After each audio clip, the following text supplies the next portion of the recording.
ಈ ಪೀಠಿಕೆಯನ್ನು ಓದೋಕ್ಕೆ ಶುರು ಮಾಡಿದ ಮೇಲೆ ಓದಿಸೋದಕ್ಕೆ ಅದನ್ನು ಅರ್ಥೈಸ್ಕೊಳ್ಳೋಕ್ಕೆ ಜನ ಶುರು ಮಾಡೋದು.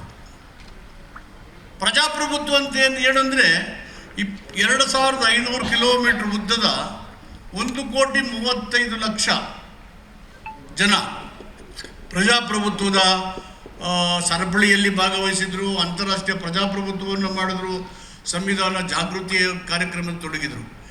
ಇಡೀ ದೇಶದ ಜನರ ಕಣ್ಣನ್ನು ಸಂವಿಧಾನದ ಕಡೆಗೆ ಹೊರಳುವಂತೆ ಮಾಡಿದಂಥ ಐತಿಹಾಸಿಕವಾದಂಥ ನಡವಳಿಕೆ ಕಾಂಗ್ರೆಸ್ ಸರ್ಕಾರ ಕರ್ನಾಟಕದಲ್ಲಿ ಸಿದ್ದರಾಮಯ್ಯವರು, D K Shivakumar, H C ಮಾದೇವರಿಂದ ಪ್ರಾರಂಭ ಆಯಿತು.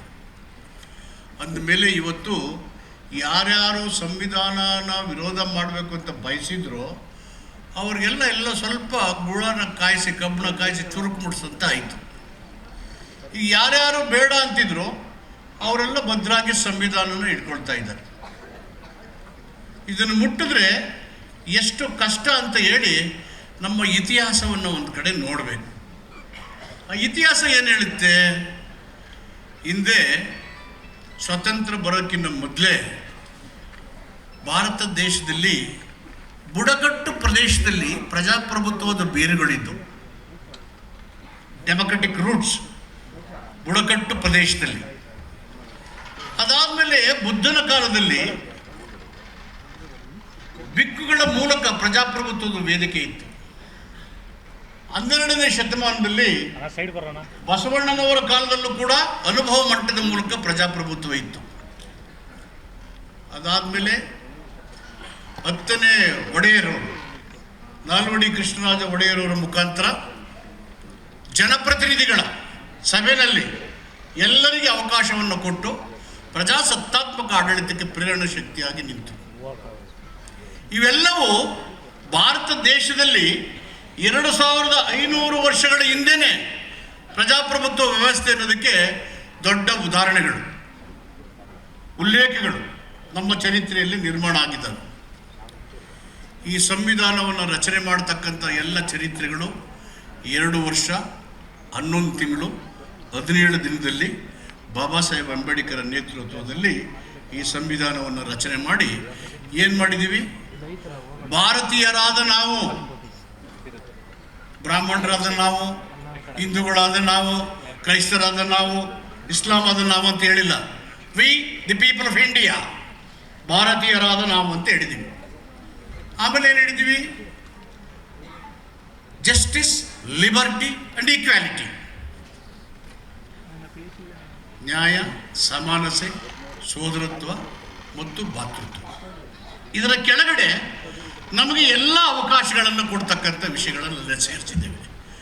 ಕೊನೆಗೆ ಏನು ಮಾಡಿದ್ದೀವಿ? ಈ ಕಾಯ್ದೆಯನ್ನು ನಮಗೆ ನಾವೇ ಒಪ್ಪಿ ಅಂಗೀಕರಿಸಿ ಅಧಿನಿಯಮಿಸಿಕೊಂಡಿದ್ದೇವೆ. ಇದನ್ನ ನಮಗೆ ನಾವು ಅಂದ್ರೆ ಯಾರು? V the people of India, ನಮಗೆ ನಾವೇ ಒಪ್ಪಿ ಅಂಗೀಕರಿಸಿ ಅಧಿನಿಯಮಿಸಿಕೊಂಡ ಮೇಲೆ ಇದನ್ನು ಚಾಚು ತಪ್ಪದೆ ಜಾರಿ ಮಾಡೋದಕ್ಕೆ ನಮಗೇನು ಗಂಡಾಂತರ ಇದೆ? ಇಲ್ಲಿ ಯಾವ ಧರ್ಮನೂ ಶ್ರೇಷ್ಠ ಇಲ್ಲ, ಯಾವ ಧರ್ಮವೂ ಸಂವಿಧಾನವನ್ನು ಮೀರಿ ನಡೆಯೋದಕ್ಕೆ ಬಿಡೋದಿಲ್ಲ, ಯಾವ ಆಚಾರ ವಿಚಾರಗಳಿಗೂ ಅಡ್ಡಿ ಬರೋದಿಲ್ಲ. ಅವೆಲ್ಲ ವೈಚಾರಿಕತೆ ಮತ್ತು ವೈಜ್ಞಾನಿಕತೆ ಕೂಡಿರಬೇಕು ಅಂತ ಸಂವಿಧಾನದಲ್ಲಿ ಹೇಳಿದೆ. ಇದೇ ಮಾತನ್ನು ನಿನ್ನೆ ಸುಪ್ರೀಂ ಕೋರ್ಟ್ ಹೇಳಿದೆ. ಇದೇ ಮಾತನ್ನು ನಿನ್ನೆ ಸುಪ್ರೀಂ ಕೋರ್ಟು ಯಾರ್ಯಾರು ನಮ್ಗೆ ಇಷ್ಟ ಬಂದ ಕಾನೂನು ಬೇಕು ಅಂತ ಹೇಳಿದ್ರು ಸಂವಿಧಾನ, ಅವ್ರಿಗೆ ಸುಪ್ರೀಂ ಕೋರ್ಟ್ ನಿನ್ನೆ ಉತ್ತರ ಕೊಟ್ಟಿದೆ. 42 ಅಮೆಂಡ್ಮೆಂಟ್ 1976 ಇಂದಿರಾ ಗಾಂಧಿ ಅವರು ಮಾಡಿದಾಗ ಅಲ್ಲಿ ಜಾತ್ಯತ, ಸಮಾನತೆ, ಸಮಾಜವಾದದ ಸಿದ್ಧಾಂತವನ್ನು ಸೇರಿಸಿದೆಯಲ್ಲ, ಅದರ ಕಾನ್ಸೆಪ್ಟು ಭಾರತೀಯರಾದ ನಾವೆಲ್ಲ ಒಂದೇ, ಸೌಹಾರ್ದತೆ ಮತ್ತು ಸೋದರದಿಂದ ಬದುಕಬೇಕು ಅಂತಕ್ಕಂಥ ಕಾನ್ಸೆಪ್ಟ್ 1976 42nd ಅಮೆಂಡ್ಮೆಂಟ್. ಅದು ಯಾವ ಕಾಲಕ್ಕೂ ಬದಲಾವಣೆ ಮಾಡಲ್ಲ ಅಂತ ಹೇಳಿದೆ. ಯಾವ ಕಾಲಕ್ಕೂ ಬದಲಾವಣೆ ಮಾಡೋದಿಲ್ಲ ಅಂತಕ್ಕಂಥ ಮಾತನ್ನು ಸುಪ್ರೀಂ ಕೋರ್ಟು ನಿನ್ನೆ ಹೇಳಿರ್ತಕ್ಕಂಥದ್ದು ನೀವೆಲ್ಲ ಓದಿದೆ. ಬಂಧುಗಳೇ, ಈ ಸಂವಿಧಾನ ಏಕೈಕೆ ಸುಮ್ಮನೆ ಬರೆದ್ಬಿಟ್ಟಿಲ್ಲ ಬಾಬಾ ಸಾಹೇಬ್ ಅಂಬೇಡ್ಕರ್. ಎಲ್ಲ ದೇಶಗಳ ಹೋರಾಟಗಳ ಊರ್ಣವನ್ನು ಅಲ್ಲಿ ಸೇರಿಸಿದ್ದಾರೆ.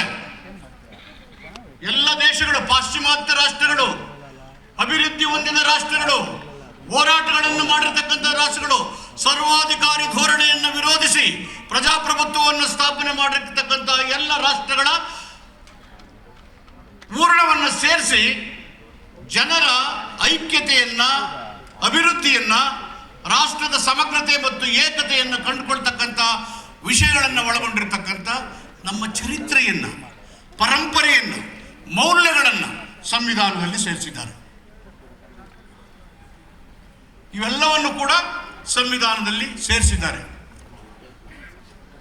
1818, 1832 ಲಾಹೋರ್ ಡಿಕ್ಲರೇಷನ್ ಕಾಂಗ್ರೆಸ್, ಆ ಎಲ್ಲ ಸಂಗತಿಗಳನ್ನು ಅಲ್ಲಿ ಸೇರಿಸಿದ್ದಾರೆ. ಅಂದಿನ ಕಾಂಗ್ರೆಸ್ನ ಡಿಕ್ಲರೇಷನ್ಗಳು.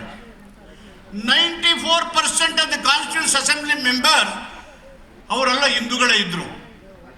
ಉಳಿದ 6% ಇತರ ಧರ್ಮಗಳು, ಸಮಾಜ ಎಲ್ಲ ಜನರಿಗೂ ಸೇರಿಸಿ ಈ ಸಂವಿಧಾನವನ್ನು 297 ಕಾನ್ಸ್ಟಿಟ್ಯೂಷನ್ ಅಸೆಂಬ್ಲಿ ಮೆಂಬರ್ ಸೇರಿಸಿ ಈ ರಚನೆಯನ್ನು ಮಾಡಿ ನವೆಂಬರ್ 26 ಇದನ್ನು ಸಬ್ಮಿಟ್ ಮಾಡಿದ್ದಾರೆ. ಇದನ್ನು ಮಾಡುವಾಗ ಇದರ ಹಿನ್ನೆಲೆ ಒಂದ್ಸಾರಿ ನೋಡಬೇಕಾಗುತ್ತೆ. ಅದನ್ನು 13ನೇ ಶತಮಾನದಲ್ಲಿ ಇಂಗ್ಲೆಂಡ್ ದೊರೆ ಕಿಂಗ್ ಜಾನ್ ಅವರ ಸರ್ವಾಧಿಕಾರಿ ಧೋರಣೆಯ ವಿರುದ್ಧವಾಗಿ ಹೋರಾಟ ಮಾಡಿ ಕಿಂಗ್ ಜಾನ್ 13th ಸೆಂಚುರಿ ಅಂದಿನ ಸುಪ್ರೀಂ ಕೋರ್ಟ್ನ ಜಡ್ಜ್ ಆಗಿದ್ದಂಥ ಲಾರ್ಡ್ ಡೆನ್ನಿಂಗ್, ಇಂಗ್ಲೆಂಡಿನ supreme court judge lord Denning ರವರು ಮ್ಯಾಗ್ನಾ ಕಾರ್ಟಾ ಬರೀತಾರೆ. That is the document of our constitution, documental materials of our constitution in the year 13th century. ಆಮೇಲೆ 18ನೇ ಸೆಂಚುರಿನಲ್ಲಿ ಅಮೆರಿಕದಲ್ಲಿ ಸರ್ವಾಧಿಕಾರಿ ಧೋರಣೆ ವಿರುದ್ಧವಾಗಿ ಹೋರಾಟ ನಡೀತು. ಅದು ಎಲ್ಲ ಮನುಷ್ಯರು ಹುಟ್ಟೋದು ಒಂದೇ ಸಮನಾಗಿ. 18ನೇ ಸೆಂಚುರಿನಲ್ಲಿ ಎಲ್ಲ ಹುಟ್ಟೋದೆಲ್ಲ ಈಕ್ವಲ್.